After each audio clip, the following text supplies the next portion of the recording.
Hello and welcome to the Week in 60 Minutes.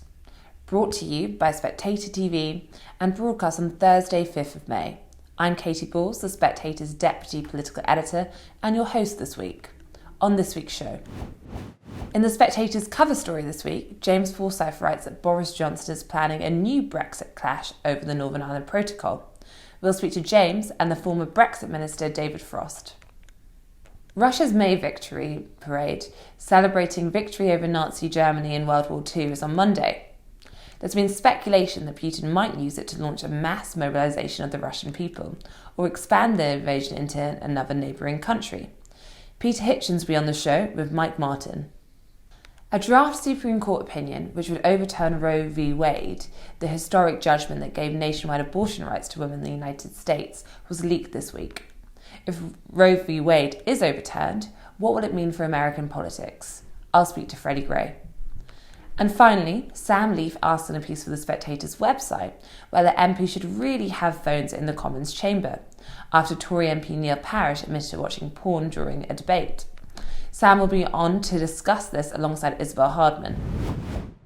Before we get going, a very special thank you to Canaccord Genuity Wealth Management, who are sponsoring the Week in 60 Minutes. Canaccord are experienced wealth planners and investment managers who go above and beyond to offer you support and guidance. Just visit candowealth.com to find out more. And why not subscribe to our YouTube channel too? Click the red subscribe button at the bottom of the video and tap the bell icon to make sure you never miss an episode. First up, James Forsyth writes in this week's cover piece that Boris Johnson is looking to get the gang back together for one last Brexit bust-up. The Prime Minister, he says, wants to tear up parts of the Brexit deal because of problems with trade between Northern Ireland and the Republic of Ireland. And he may be willing to throw away the whole agreement to do it. Where's this going? And how serious might the fallout be? James, our political editor, joins me now alongside Lord Frost, the former Brexit Minister. James, in your cover piece this week, you write about a plan the government has when it comes to the Queen's speech next week to reopen the Brexit debate. Can you tell us more? Yeah, so in the Queen's speech next week, the government will talk about the importance of protecting the Good Friday Agreement in its entirety. And what this is code for is a warning to the EU that the UK is ultimately prepared to legislate to override parts of the Northern Ireland Protocol to protect the Good Friday Agreement. Now, the government's argument is that there are three strands to the Good Friday Agreement, and all three of them are in trouble right now.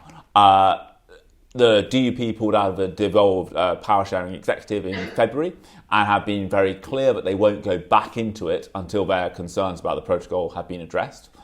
There is no North-South ministerial cooperation at the moment, and the DUP's whole issue with the protocol is that they think that it hinders East-West ties.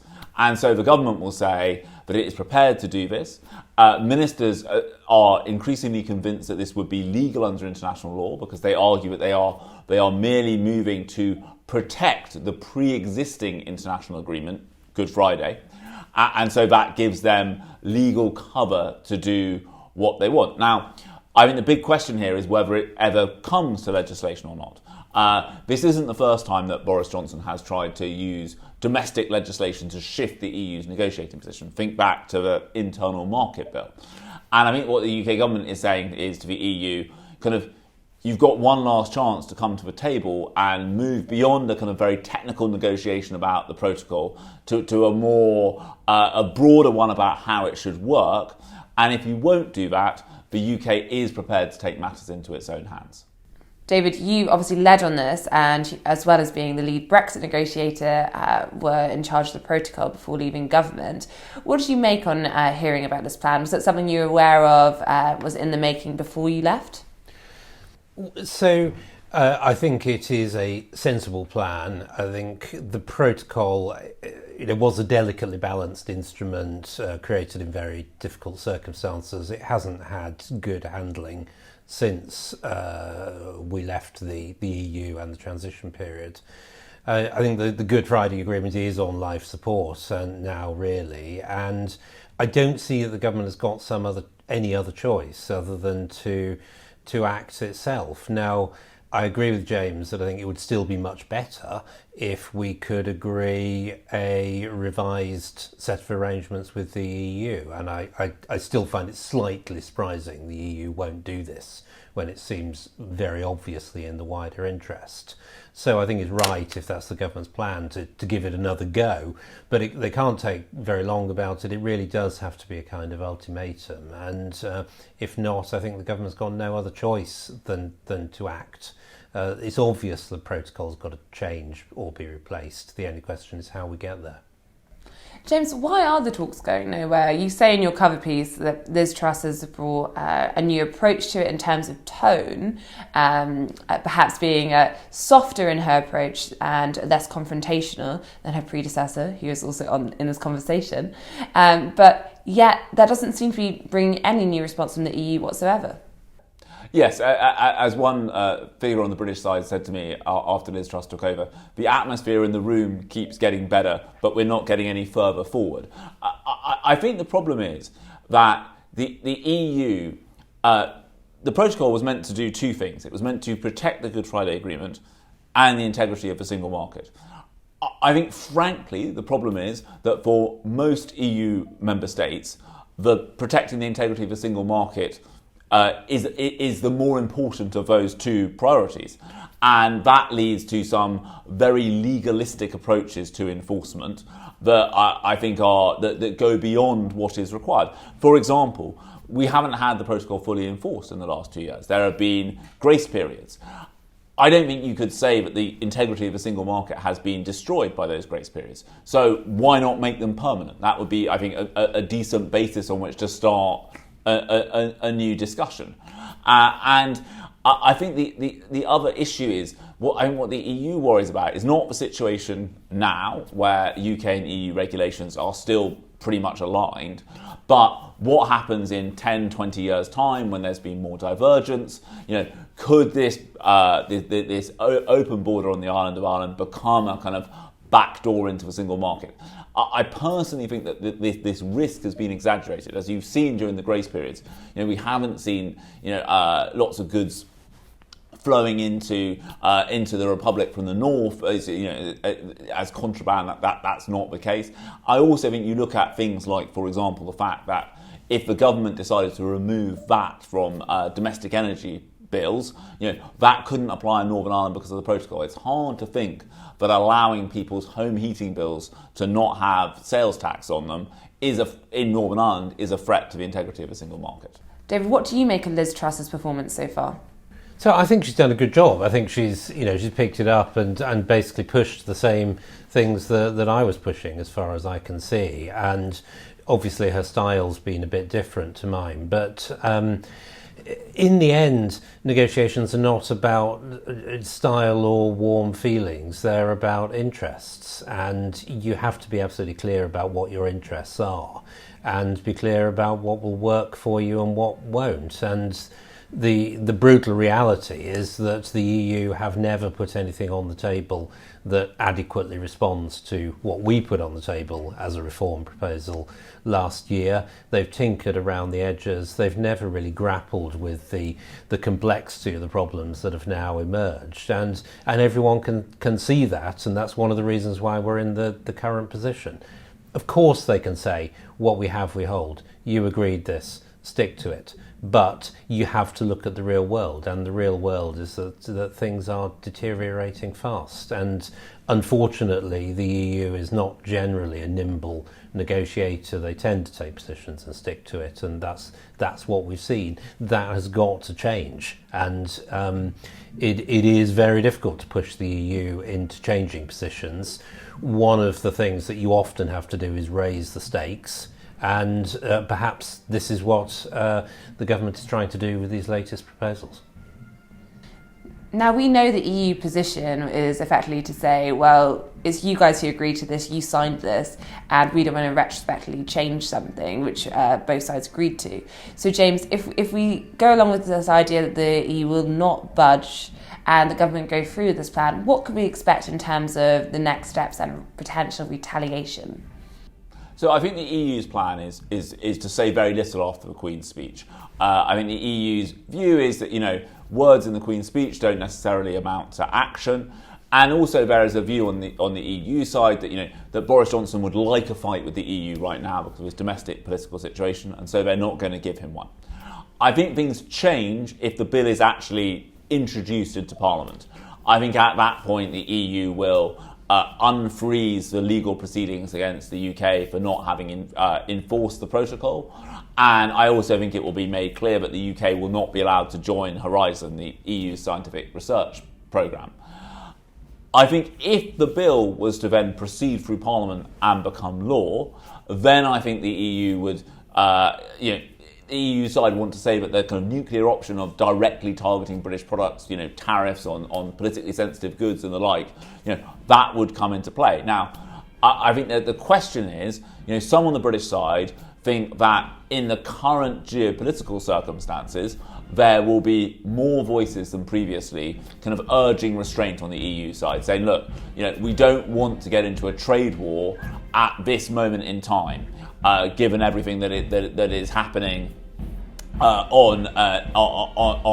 in Ukraine, and the closeness of the links at the moment between the UK and the Eastern European countries and the Balts. David, do you think we could be heading to a full-blown trade war?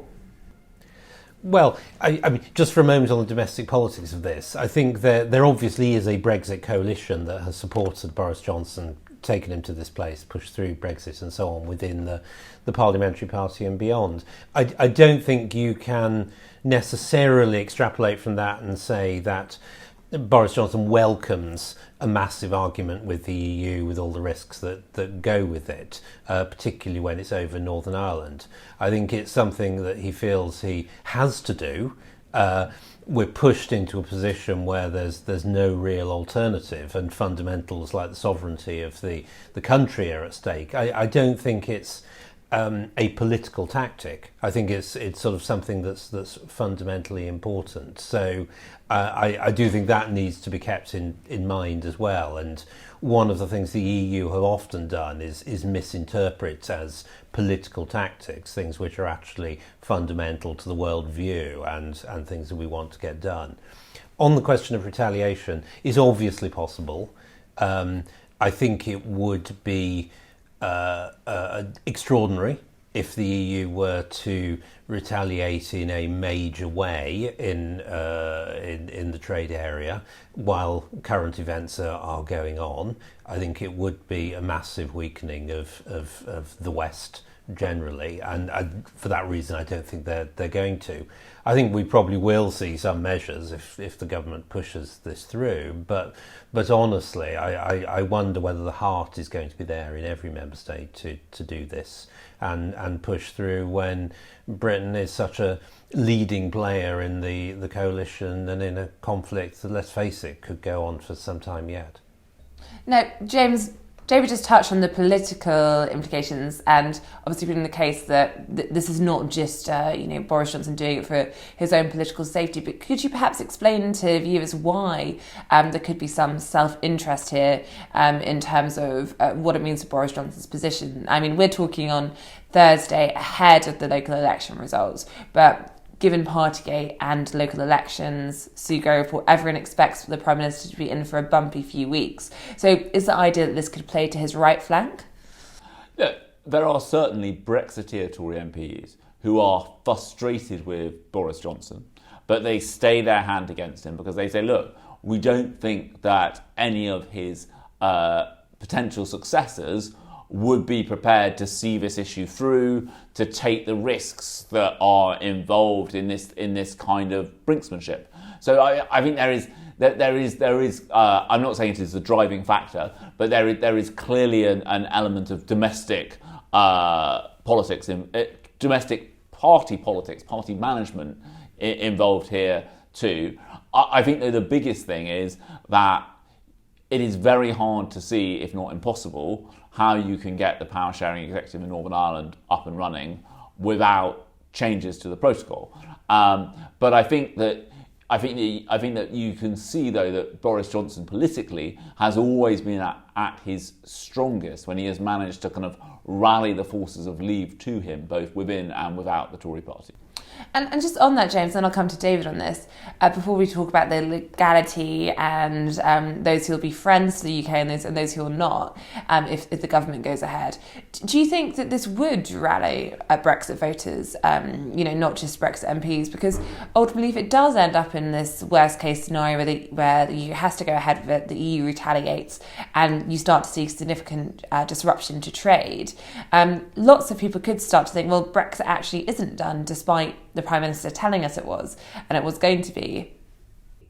Yeah, I think this is the biggest risk. I think there are two big risks for Boris Johnson. First of all, frankly, voters in Britain tend not to care that much about Northern Ireland. Look at how little discussion there was of the protocol during the 2019 general election campaign, for example. I think the second risk is that in 2019, the Tories stood on, stop the arguing, get Brexit done. People were fed up with hearing about it. They wanted it over with, done, finished. I think it would be politically risky to turn around to people and say, actually, that thing we told you was done isn't done because we've still got this outstanding issue to deal with. I mean that there are clear political risks in that. David, do you agree with that? I mean, of course, you were a key player in getting Boris Johnson to the point where he could promise Brexit would be done. I mean, there obviously are risks. If there's serious retaliation, who knows? But there are also opportunities, and I think Boris is at his strongest not only when he's talking about Brexit, but when he's articulating conservative principles that the party believes in, and if the integrity of the nation state, the integrity of the nation on the international sphere, the right to set rules in your own country are not fundamental conservative principles, then I don't know what is. So I think there is an appeal to this, and rightly so, that kind of counterbalances the risk of retaliation. I think a lot depends on how it is done, the care, the strategic thinking, the ability to manage through what will be a complex period, and of course a lot depends on what else is going on at the time. Now, if we're looking at the wider geopolitics of this, ultimately, James, because the UK has been talking for such a long time about potentially triggering Article 16, shaking up the protocol, those on the EU side like to say they've had plenty of time to get their ducks in a row, to speak to their allies. And one key player here is America. If the UK were to push ahead with this plan, do you think there would be a robust response from the White House? I think the Americans would be irritated with the British if the British pressed ahead with this. I think on two grounds. One, there is obviously a lot of congressional opinion in the US that that shares the British view that the Good Friday Agreement is more important than the protocol. But the problem for the UK is, they're basically inclined to defer to Dublin on whether the Good Friday Agreement is being honoured or not. And Dublin's view of what the Good Friday Agreement and its relationship to the protocol is radically different from London's, to put it mildly. I think the second point is the White House worries about the broader unity of the West. And when you speak to US figures, one of the concerns that they express about Brexit is that the EU and the UK are going to become like Japan and South Korea, two US allies who fall out at the drop of a hat, and they have to spend huge amounts of time managing the relationship. And I think if the UK and the EU were to start falling out again over the protocol, and I think the White House would consider that the UK, by being the ones who were choosing to act, were the instigators of this, there would be a lot of irritation that, at this moment when the US is trying to ensure Western unity, the EU and the UK, two vital parts of the West, are having this argument which is distracting from that. David, do you think there could also be an idea building when it comes to the perception of the UK on the world stage, that the UK doesn't follow law, it breaks international law, or do you think that would be misguided? I don't think there's any serious risk of that. I think anyone who looks at the question can see that the protocol is a very unusual beast created in very specific circumstances. Arguably, we weren't sovereign fully. Well, we weren't sovereign fully when we agreed it. We were under all sorts of pressures. I think it an attempt to redo the protocol or put in place a better balance, I don't think tells you anything about the UK attitude to international law more broadly. We've always been a strong supporter of the international rules-based system of international institutions, and I don't see that's going to change. I dare say the Americans will be a bit irritated if the government goes down this road. That's life. Sometimes things the Americans do irritate us. Sometimes things the Europeans do irritate us. But I think there is a wider picture here that has to be managed.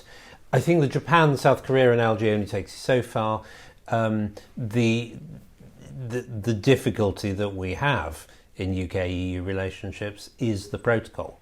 If we can solve the protocol, then there's absolutely no reason why this relationship can't be a lot better. And the last few months have shown the potentialities, and that's why it is so frustrating that we can't move on. But simply acquiescence in the status quo isn't enough. We need to fix it and fix it better. Now, I want to move on briefly to domestic politics before we end this discussion. But just first, James, just briefly to viewers, what is the timescale then in terms of, we expect in the Queen's speech next week, if the government were to, decide to act on this, what are we looking at? So I think we'll get words in the Queen's speech about protecting the Good Friday Agreement in its entirety. I think there will then be kind of one last UK attempt to kind of get a negotiation going. I think if that doesn't bear fruit, then I think you will see the UK government saying that it is prepared to legislate and then introducing a bill. But I think all the time trying to say, look, this bill is making it possible for the DUP to have talks about going back into the power sharing executive, and also keep saying to the EU, we are prepared to talk to you, and we'd rather do this by negotiation than legislation. I think one of the really big questions is, how does the House of Lords respond to this bill? And I think that talking to peers, there are two key tests. First of all, how does it pass the Commons? If it passes the Commons with pretty much unanimous Conservative support, the Lords will be more inclined to defer to the elected House. If there is a sizable Tory rebellion over it, they will be less so. The second is, what does the Lords think about whether this is legal under international law? And I think this is going to become a very big argument. Do people accept the UK government argument that this is what I think will be the UK government argument, which is this will be legal. This is legal because the UK is moving to protect the pre-existing international agreement rather than just unilaterally ripping up an agreement because it chooses to. They will argue that they are doing so to protect a pre-existing agreement that has precedence. If that argument convinces the Lords, then I think the bill could get through the Lords. If it doesn't, and the government ends up having to Parliament act it, that is going to add at least a year to the process. And I think that becomes much more risky for the government because it takes the bill much closer up to the next general election. And also, there is a greater chance that the EU has more time to create a common position. And there's also a chance that the geopolitical environment could change again, and the EU could feel much more comfortable threatening to kind of rip up the entire TCA. Now, we are speaking on Thursday, and effectively we won't know much about the local election results until early tomorrow morning. So we are limited in what we can say, but just a few brief questions. I first wanted to say, James, is this now a referendum on Boris Johnson's leadership, or has it become more complicated? What's the mood amongst Tory MPs? So I think that these elections are sufficiently patchy in England, and particularly in Tory-held parts of England, that it isn't going to tell us that much about the wider domestic political scene. I also think that the Tories have done a very good job of getting their expectation management in early. If you talk to Tory MPs, this idea that kind of the loss of 800 seats would be par has got into the bloodstream. While as if you look at some of the election analysis from Stephen Fisher of Oxford University, he thinks that a loss of around 250 odd seats would be much more like par. So you could have a situation where the Tory party has a very bad night, but it is not quite as bad as Tory MPs think, and so they are more relaxed. My instinct, and we should say that we're saying this without knowing the results, is that what these results are going to do is to further the divides that are existing within the Tory parliamentary party. I suspect in the next few weeks that anyone who's got the Lib Dems in second place in their seat is going to be more worried about Boris Johnson continuing as leader, while people who've got a northern or Midland seat with Labour in second place will be less concerned about that. And I think that one of Boris Johnson's advantages is that it is hard to see the candidate to replace him who appeals to both flanks of the new Tory electoral coalition. And I think so I think we are probably in for this isn't going to break the stasis in the Tory party. And David, you've been critical in the past about the direction of this government. I wondered, in recent weeks, we have seen a new number 10 team brought in, new advisors to the Prime Minister, an attempt, I think, to move to the right on various issues such as Rwanda. Are you seeing an improvement? So I think the ship has been steadied a bit with the new team and a little bit of red meat. I used an analogy when I was writing in something a few weeks ago of it being like the Mary Rose, still a bit top heavy and still a bit vulnerable to sudden manoeuvres, and I think that's still true. I think we need to see a bit more conservative philosophy over the next few months and years if we are to recover from the midterm blues. And I've said what I've said on tax cuts, on energy policy and much besides, and I think we need to just get a bit closer to the natural supporters on this, and some of these problems will start to disappear. And just finally, David, given we have you here, I can't help but resist to ask.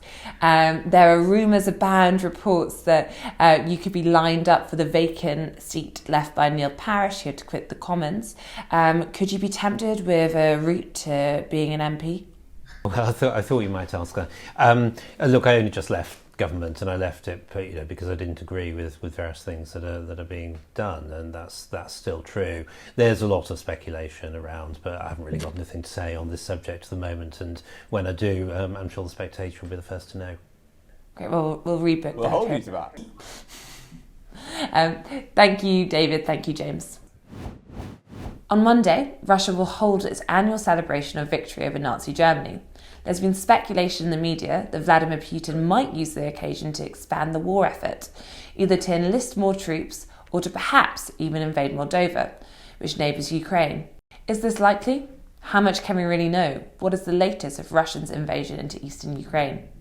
I'm joined now by Peter Hitchens, a Mail on Sunday columnist, and Dr. Mike Martin, a research fellow at King's College London's War Studies Department.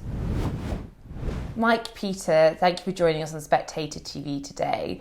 Mike, can we start with you? Can you give us an update on the Russian offensive in the Donbass? It's fairly simple. The Russians have dribbled troops into the east. These are the troops that they pulled out of Kiev and added to the troops that they already had in the east. The Ukrainians have, in most areas, retreated quite slowly, but used that retreat to attrit the Russians. So the Russians have lost quite a lot of troops, and in some areas the Ukrainians are beginning to counterattack. And as before with Kiev, they're focusing on where they can cut through and attack the Russian supply lines.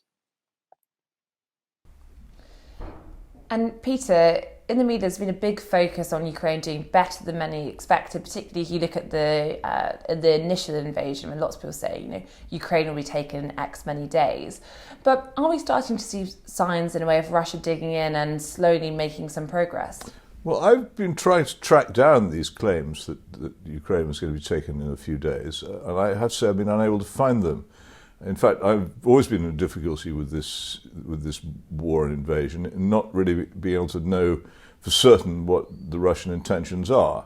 And it's plain they've come off worse in some important ways. But on the other hand, we don't really know what the objectives of this attack are. I don't myself think that the size of the army deployed was anything like big enough to conquer the whole country or indeed seize Kiev. So I wait to see how it will end up. It may simply be, and I put this forward simply as a theory, that what we're dealing with is a sort of warfare which has existed in the past, which is basically protection racket warfare, where Russia is saying, well, if you're going to behave like this, then we'll wreck the joint. I'm not sure that we've ever really heard clearly what their objectives are, and so we can't claim that they haven't achieved them with any great confidence. Also, an awful lot of the commentary on this war, I don't know where the information comes from. We don't have, and in war you very rarely have any accurate figures of casualties or losses. You never have had. You look at the reporting of the Battle of Britain, for instance, the numbers of planes down by either side turn out on inspection many years later to be completely fictional. So I tend to say, well, I don't know really what's going on militarily here. I'm not there, I'm in no position to know, and I find a lot of the speculation rather tedious. Mike, do you think we can have accurate figures? Often we see Russia putting out figures and also the Ukrainians. I think something has changed in the last 5 years, and that's social media and the penetration of the smartphone. And that does two things. I mean, it floods us with data. And so it is very easy to be misled or perhaps to focus on the wrong things.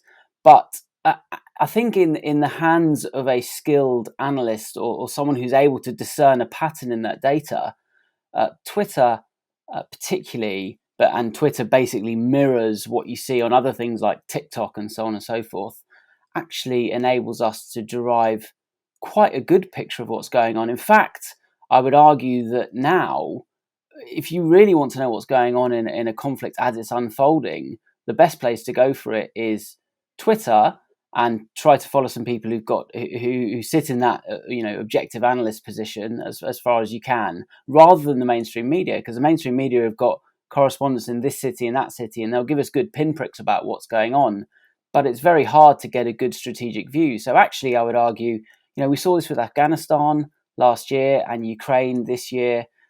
The use of social media has totally revolutionized the way that we track these wars in real time. Well, I can't really argue with that, but it seems to me to reinforce my point. If it's being suggested that we should get an idea of how the war is going from social media, then I would return to my position. We don't have a clue what's happening. No, but Peter, what's interesting? We don't know what the objectives. But actually, the MOD, the UK MOD, and the US DOD now have branches who follow social media because they found that is a really important part of their real-time updating of the situation. So as well as satellites and electronic intelligence and all the rest of it, they will also study uploading those photos. I don't doubt it, but it doesn't change my view. In fact, I find that the commentary of the British Ministry of Defence it's rather odd. It's a bit like the Italian Ministry of Defence offering daily briefings on the Falklands War in 1982. Now, if we look at the government picture in terms of trying to work out what's going on in Ukraine, we've had a few interventions recently from Western governments. So we had Liz Truss's Mansion House speech where she talked about pushing Russia out of the entirety of Ukraine. And also you've had in the US, Joe Biden promising more funds. Mike, do you think we're now heading to a very long-term conflict if we're looking at what Western governments are saying and what they're prepared to do to fund it?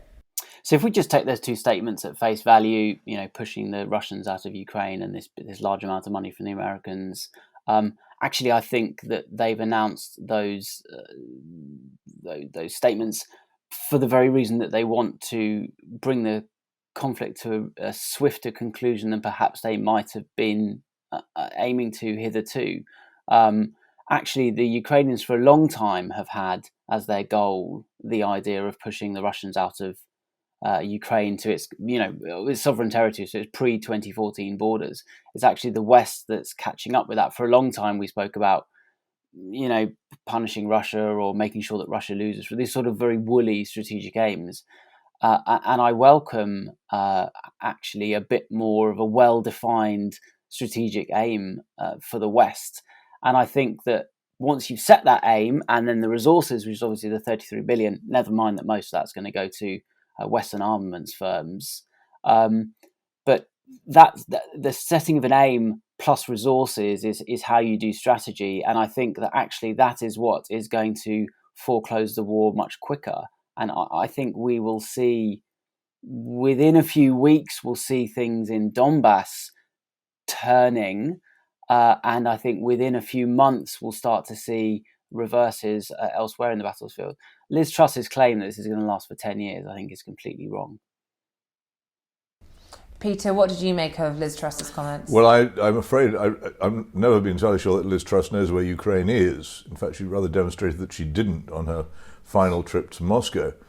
So her pronouncements on grand strategy seem to me to be open to some question at any time. Her pronouncements on anything seem to me to be open to question at any time.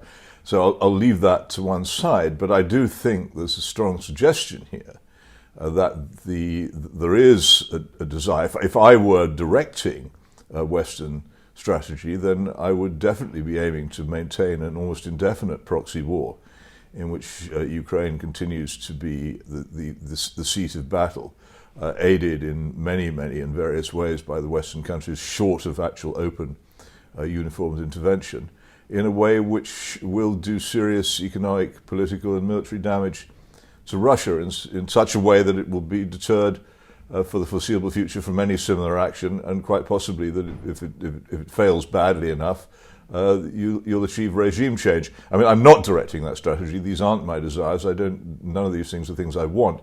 But putting myself in the position of those who have got us where we are, that's what I think I would be thinking in terms of. What do you have to lose by it?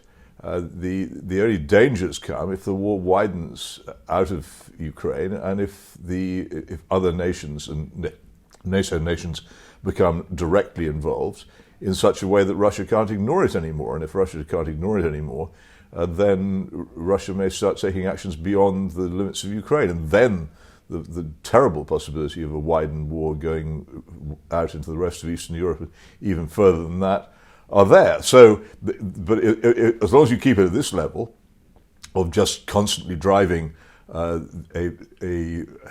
confrontation which Russia cannot win, but probably won't in the foreseeable future lose either, is going to be very damaging to Russia and not particularly damaging to the Western side. Poor old Ukraine in the middle, of course, has a terrible time of it. Yeah. So if your real concern is about Ukraine, then this is an immensely cynical and unpleasant way of proceeding. But is the real concern of the Western powers Ukraine?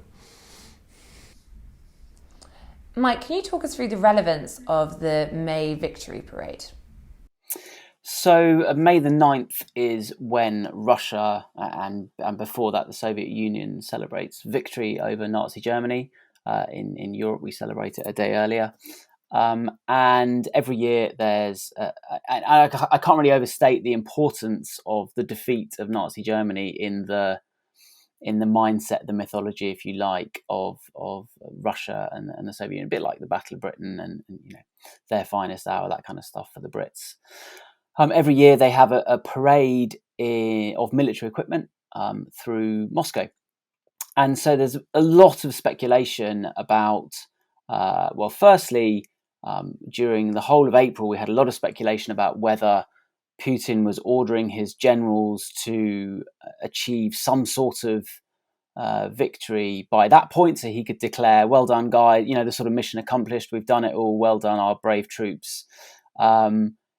We saw some evidence that was the plan, sort of commands being solidified, senior generals being pushed to the front, and so on and so forth. As Peter said, whilst we can look at maybe what's happening on the battlefield, it's super hard to work out what's going on inside Putin's head, or inside the heads of decision makers in Russia.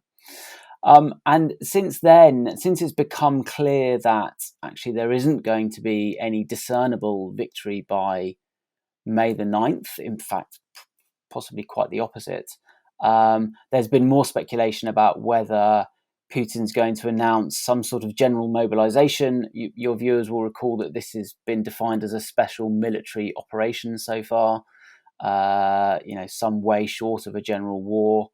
And if a general war is declared, then supposedly Putin has the option of a more general mobilization of the population and, drafting of people to enlarge the size of the army that could fight in Ukraine. Obviously, one of the problems they've had hitherto, as Peter alluded to, is they just simply don't have enough troops for what the things that they're trying to do. I don't think they're going to do that either, because mobilizing civilians is a long, drawn-out process. And if you do it with any speed, which they would need to have an impact on this war, then you end up with quite low quality troops. I mean, the troops they've got already are quite low quality, but mobilized civilians, poorly trained with second-hand equipment aren't going to be that effective. So I don't think that he's going to do that either. So what we're left with is a May the 9th parade with a question mark over it. So they're probably not going to announce a victory because they can't. They're not going to announce a withdrawal because that would be damaging to Putin's personal political position. They're probably not going to announce a general mobilization. They're probably not going to announce war against NATO because that's, as Peter's alluded to, that's a bit of a disaster for Russia. So perhaps they may just have a May the 9th parade with a nod to the brave soldiers and some captured Ukrainian equipment, and that's it. Peter, do you think there'll be any significance to this, or are we expecting something that probably won't happen? Well, I'm one of the last living people, I think, to have attended the old Soviet November the 7th Revolution Day parade, which this has replaced. And it is fundamentally a sort of pseudo-religious occasion rather than a political one. It's the legitimization of whatever regime Russia happens to have, by attributing to it the victory over Hitler, which by any measure is quite a major national achievement. And I always find amusing when people in Britain say, oh, well, the Russians make such a big fuss about the Second World War, don't they? They go on and on about how they won it. Are they completely unaware of how our own pseudo-religious approach to the Second World War appears to outsiders here? Most people have begun to get over what happened between 1939 and 1945 now, but both, in fact, Russia and Britain have a very, very strong view that this is a legitimation of themselves as nations, and in Russia's case, legitimization of their particular form of government. That's what it's about. I have no idea what political announcements they might or might not make, because I have no conceivable way of knowing what goes on in Mr. Putin's mind, and I think we should all be very careful about predictions. I think the idea that somehow there was going to be a victory that they could announce on May the 9th it's a brilliant piece of speculation, something you can put in the paper and put on television, but it would be very unwise, it seems to me, for anybody knowing the speed at which this kind of war moves to do such a thing. Modern war is incredibly grindingly slow. If you try to take defended positions, it can take months if you succeed at all. The idea that any of this is going to move rapidly, that we're going to get a kind of 1940-type blitzkrieg war, has always seemed to me to be slightly far-fetched. This just doesn't happen anymore. And the conditions in which it could happen long ago ceased to exist. So I just wouldn't expect that. But then again, I have no idea what's going to happen. I don't even know what's going to happen this afternoon, let alone what's going to happen on May the 9th. I think there. Sorry, Katie, if I may, could I just pick up on that? I totally agree with you, Peter. We're not going to see a blitzkrieg. The idea of armoured formations duking it out, they just don't have the logistics to do that. What I think we might see, which is quite interesting, is if the Ukrainians are able to successfully counterattack and carve up some of the supply lines, exactly like they did in the battle for Kiev, which, let's be honest, the Russians lost that battle. I think we have a possibility of collapses of pockets of the Russian armed forces, and that could potentially snowball. I mean, we've got a pretty poorly trained force with low morale. That could potentially snowball into a wider collapse of the Russian armed forces in Ukraine. So that could happen quite quickly as a kind of psychological tipping point, a bit like in Afghanistan, the government forces collapsed in a weekend pretty much. So I agree with you, we're not going to see a big tank battle, but we may see a psychological collapse of some of the Russian forces. Could I just respond to that by saying that whenever the verb could is used, you could equally well insert the words could not, with exactly the same power and effect. Maybe it will, maybe it won't, I don't know. Sure. Time will tell. Thank you, Peter. Thank you, Mike.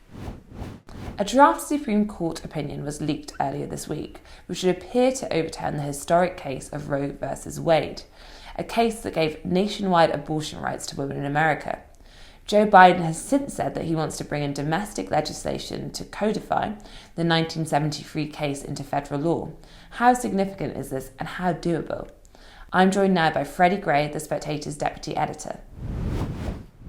Freddy, thanks for joining today. You wrote in a piece for The Spectator that abortion is a nuclear bomb of an issue and it just went off. Can you update us on this week's events? Well, I think this is a very, very big story, partly because of the way the story came about itself. It was a leak from the Supreme Court, which is unprecedented. A draft opinion has never been leaked like this before. And so it's quite a serious business in America. The Supreme Court is an extremely important, even sort of sacred in some quarters, institution in America. And for there to be a leak like this is a major, major story, particularly as it triggers, and the person who leaked it knew exactly that it would trigger a political firestorm, because abortion is still a very divisive issue in America.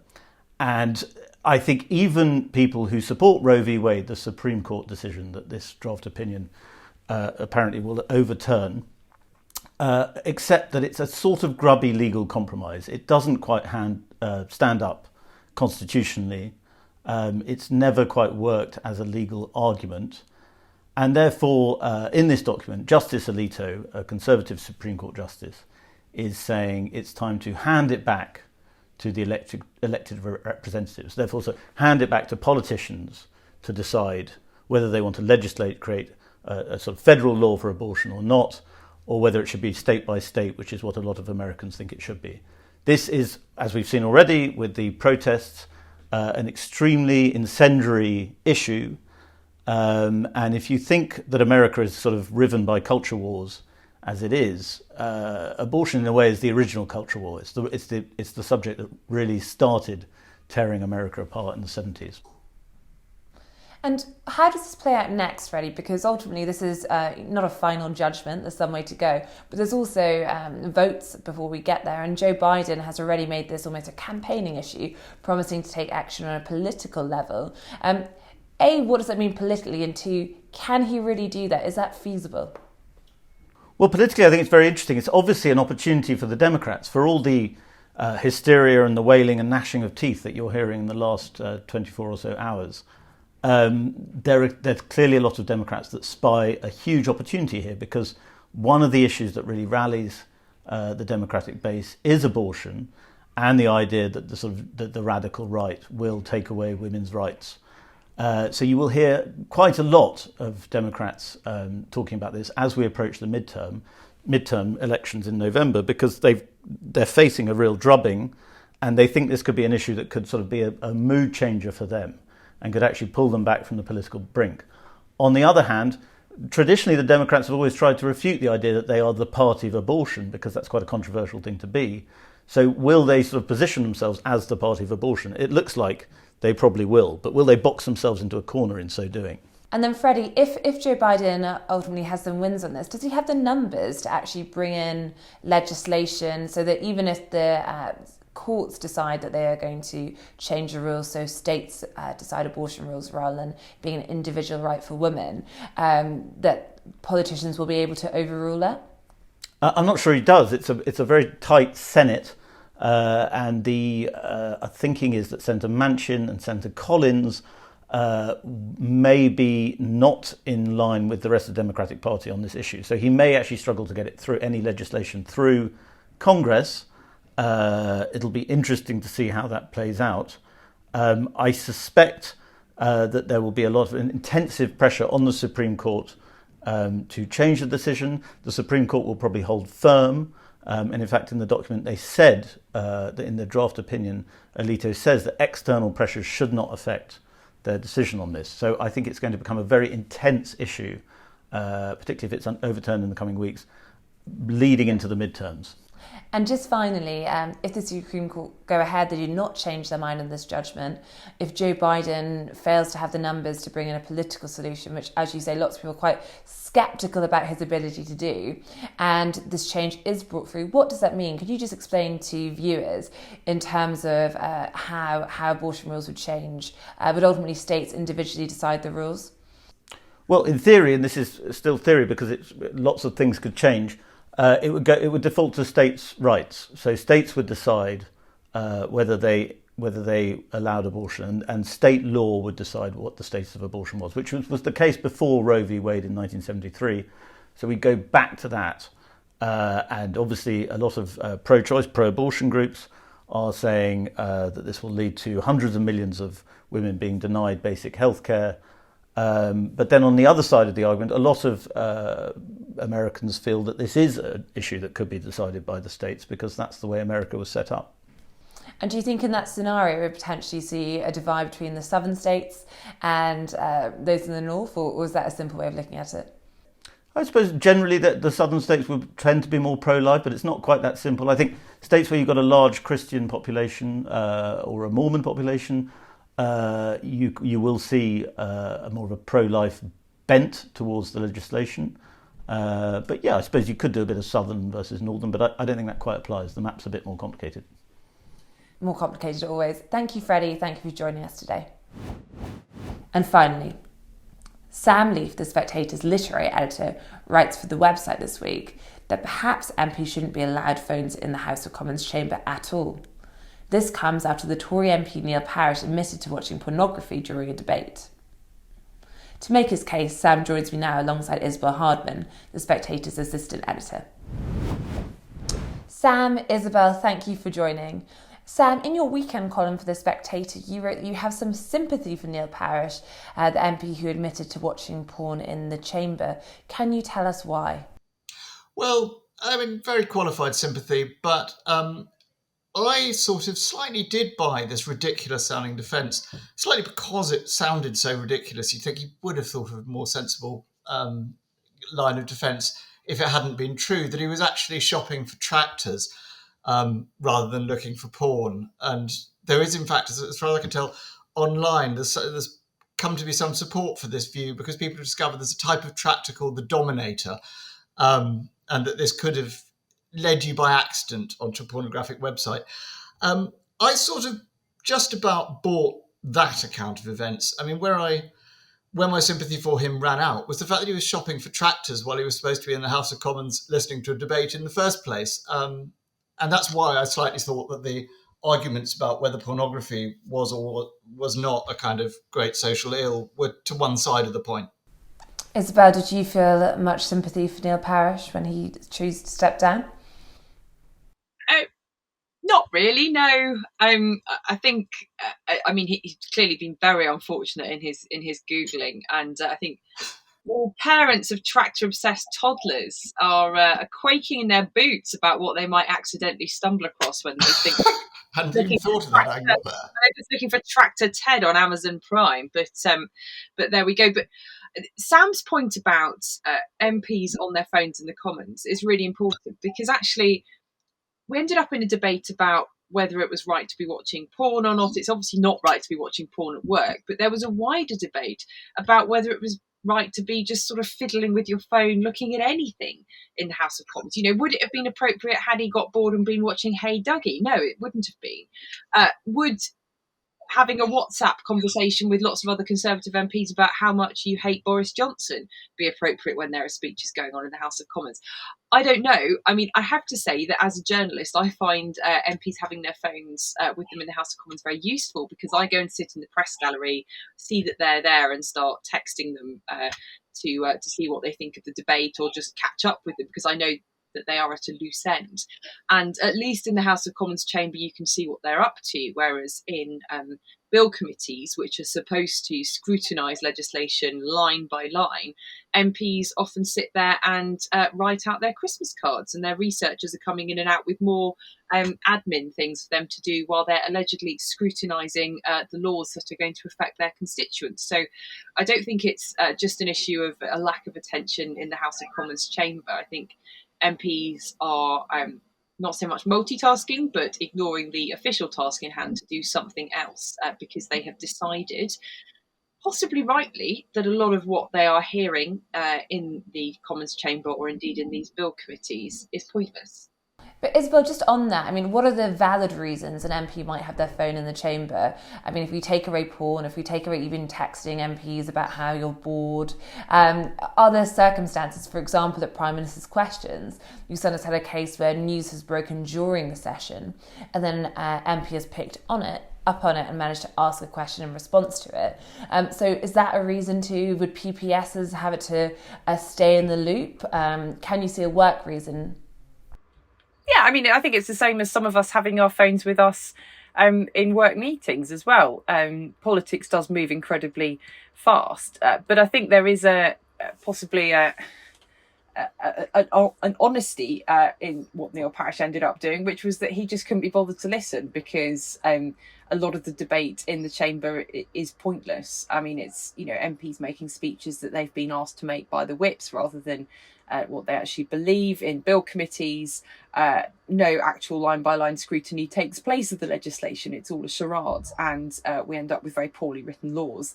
And I have to say, having been in the House of Commons for more than a decade now, quite rubbish public speaking as well. I can understand why someone's attention might wander. I mean, I would never, ever text an MP in the House of Commons saying I was bored.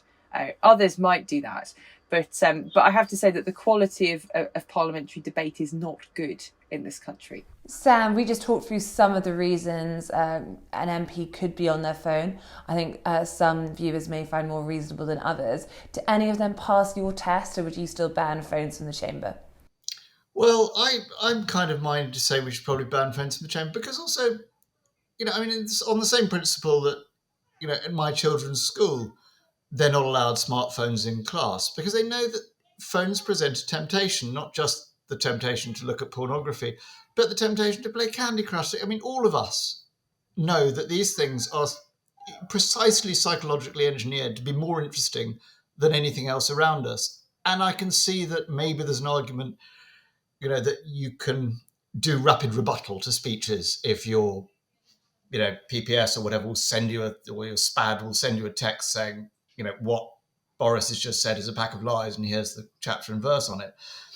But I think Hansard is designed to move that little bit slower.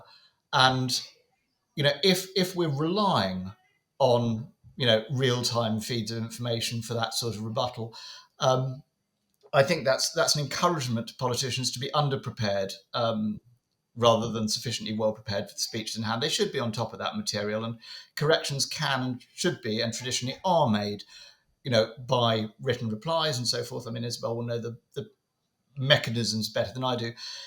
But for that narrow advantage or that narrow excuse, you'd be opening the doors, I think, to an awful lot of extracurricular tractor shopping that we should be stamping down on. Isabel, you mentioned that some of the debates can be a little underwhelming when you're sat in the press gallery. Do you think if there were no phones, a greater focus could actually improve it for everyone?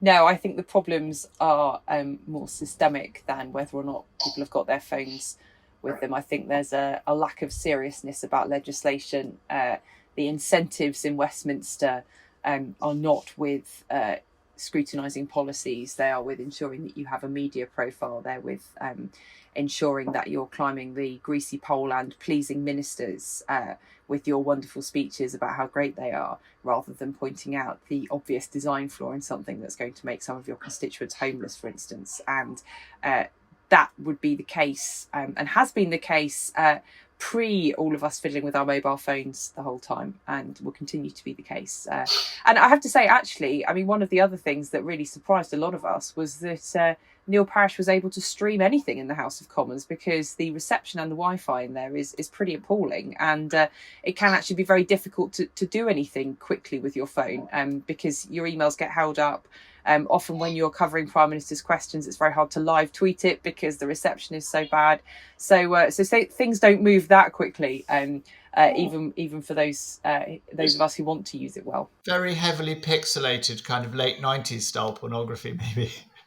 And Isabel, just finally, while we're talking about Neil Parish, if we move away from phones in the chamber briefly, we've had a few weeks now quite tawdry headlines in terms of Westminster. Do you get a sense things are changing, or are we back to the point where you have a week of stories about people behaving badly and actually the procedures don't really change?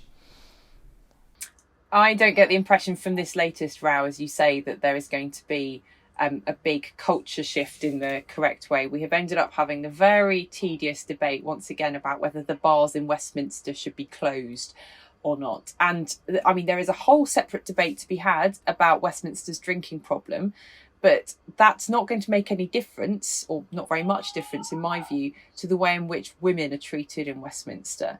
to the way in which complaints are treated in Westminster. And actually, it's quite a useful distraction for a lot of people to talk about bars and talk about long hours rather than to talk about the sexism and misogyny that we still see in Westminster, that a lot of female ministers and MPs have been trying to talk about this week. Thank you, Isabel. Thank you, Sam. Once again, The Spectator is delighted that Canaccord Genuity Wealth Management is sponsoring the week in 60 minutes. Canaccord will provide the expertise you need to build your wealth with confidence. You can visit candowealth.com to find out more. That's it for this week. Once again, don't forget to subscribe to The Spectator's YouTube channel. Just click the subscribe button at the bottom of this video and tap the bell icon so you never miss an episode. Thanks for watching, and do join us again next week.